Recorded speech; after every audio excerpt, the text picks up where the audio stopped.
Hola, bueno, quería hacer este video después de todo lo que... আসসালামু আলাইকুম। আগের ভিডিওতেই বলেছিলাম এত দীর্ঘ ক্যারিয়ারে এই প্রথম লিওনেল মেসিকে কেউ নিষিদ্ধ করার সাহস পেল। এর পরপরই আলফা নামের সমর্থক গোষ্ঠীর বাজে আচরণের কারণে ক্ষমা চেয়ে এবং নিন্দা জানিয়ে পিএসজি বিবৃতি দেয়। পিএসজি ক্লাব জানায় মেসি নেইমারদের পাশে আছে। তবে এত সহসাই এই ঝড় থামছে না।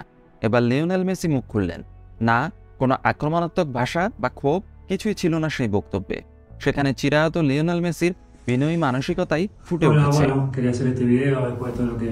লিওনেল মেসির সৌদি আরব সফর নিয়ে মেসির মতো খেলোয়াড় ক্লাবের শৃঙ্খলা ভেঙে নিষিদ্ধ হয়েছে, এটা অনেকের কাছেই ছিল অভাবনীয়। অনুমতি ছাড়া দলের অনুশীলন বাদ দিয়ে সৌদি আরব সফরে যাওয়ায় পিএসজি 2 সপ্তাহের জন্য নিষিদ্ধ করেছে মেসিকে। এটা বেশ পুরনো খবর। প্যারিসের ক্লাবটির সমর্থকেরা বিক্ষোভ করেছেন মেসি নেইমারদের বাড়ির সামনে, এমনকি গালাগালও করেছেন তারা।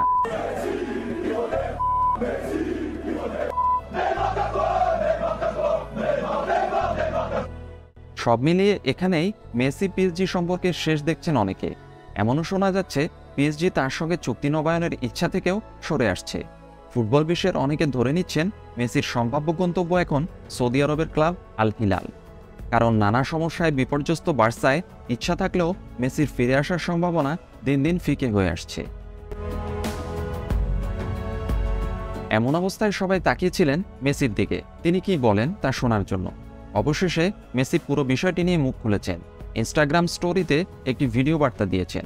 গত রাতের সেই বার্তায় আরেকবার ধরা পড়ল মেসির চিরায়ত সেই বিনয়ী রূপ। সবকিছুর জন্য নিজের ক্লাব পিএসজি আর তার সতীর্থদের কাছে ক্ষমা চেয়েছেন আর্জেন্টিনার বিশ্বকাপ জয়ী অধিনায়ক। ইনস্টাগ্রাম স্টোরিতে এক ভিডিও পোস্ট করে মেসি বলেছেন, যা ঘটছে তা শেষ হওয়ার পর আমি এই ভিডিও তৈরি করতে চেয়েছি। প্রথমত, আমি আমার ক্লাব ও সতীর্থদের কাছে ক্ষমা চাইছি। আমি ভেবেছিলাম ম্যাচের পরে সবসময়ের মতো দলে ছুটি থাকবে। এ সফর আগে থেকেই ঠিক করা ছিল, এটা আমি বাতিল করতে পারিনি। আগেও আমি সফর বাতিল করেছি। আমি ভেবেছিলাম খেলার পর আমরা একটা দিন ছুটি পাবো, যেমনটা সবসময়ই হয়ে থাকে। তাই আমি এই ভ্রমণ করেছি এবং আমি এটি বাতিল করতে পারিনি। এই ভ্রমণ আরও আগেই হওয়ার কথা ছিল, যা আমি আগেই বহুবার বাতিল করে দিয়েছিলাম। আমি আমার সতীর্থদের কাছে ক্ষমা প্রার্থী এবং ক্লাব আমার সাথে কি করতে চায় তার জন্য আমি অপেক্ষা করছি। মেসি কেন ক্ষমা চাইলেন? মেসিকে বিনা অপরাধে নিষিদ্ধ করার পর যে সতীর্থরা কেউ মেসির পক্ষে একটা টু শব্দটাও করে নাই, নিজেদের ক্ষতির কথা চিন্তা করে, সেই সতীর্থদের কাছে মেসির কিসের ক্ষমা প্রার্থনা?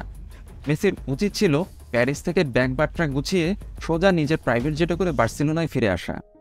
যে ক্লাবের সমর্থক গোষ্ঠী সেই ক্লাবের এই সিজনের সেরা পারফর্মারকে, বিশ্বসেরা প্লেয়ারকে গালাগালি করে শুধুমাত্র চ্যাম্পিয়ন্স লিগ না জেতার ক্ষোভে বাড়ির সামনে মূর্খের মতো বিক্ষোভ করে, সে ক্লাবে থাকার কোনো মানে হয় না। আর একথা সবাই জানে, এখানে ফুটবলীয় বিষয়ের চেয়ে রাজনৈতিক মারপ্যাচ বেশি রোল প্লে করছে। কাতার ভার্সাস সৌদি ধনকুবেরদের শক্তি এবং ক্ষমতার লড়াইয়ের মাঝে শতাব্দীর সেরা খেলোয়াড়, পেশাদারিত্বের দিক থেকেও যে সেরা, বিনয়ের দিক থেকেও যে সেরা, সেটাই মেসি প্রমাণ করলেন আরেকবার। ভিডিওটা দেখে খুব মায়া হচ্ছিল মেসির জন্য। একজন বিশ্বকাপ বিজয়ীর কি হেনস্থা করছে ইউরোপীয় মঞ্চে এ যাবৎ কিছুই না জেতা পিএসজির মতো টাকার কুমির। টিপন আদায়ের জন্য অপহৃত কোনো নিরীহ ব্যক্তিকে একটা সাদাসিধে দেয়ালের সামনে দাঁড় করিয়ে যেভাবে ভিডিও বক্তব্য দেওয়ানো হয় তার আপনজনদের সাহায্য প্রার্থনা করার জন্য, ঠিক তেমনই একটা ভিডিও। একটা কোট, ভেতরে অফ হোয়াইট কালারের একটা শার্ট আর বিমর্ষ মেসি। উফ, কি বেদনাদায়ক। এই মেসি চাইলেই পিএসজি ছেড়ে চলে আসতে পারতেন। কি দরকার ছিল তার এই ক্ষমা প্রার্থনা? না, তিনি তার জীবনে কোনো কলঙ্ক তিলক কোনোদিন কাউকে আঁকতে দেননি। তিনিই সেরাদের সেরা, তিনিই মেসি। মেসি ভাই, তুমি ফিরে এসো বার্সায়।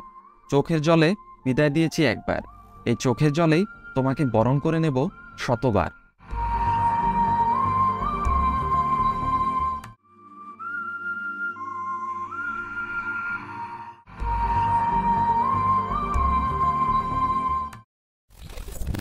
Here's Messi. Messi! Who is the best player in the world?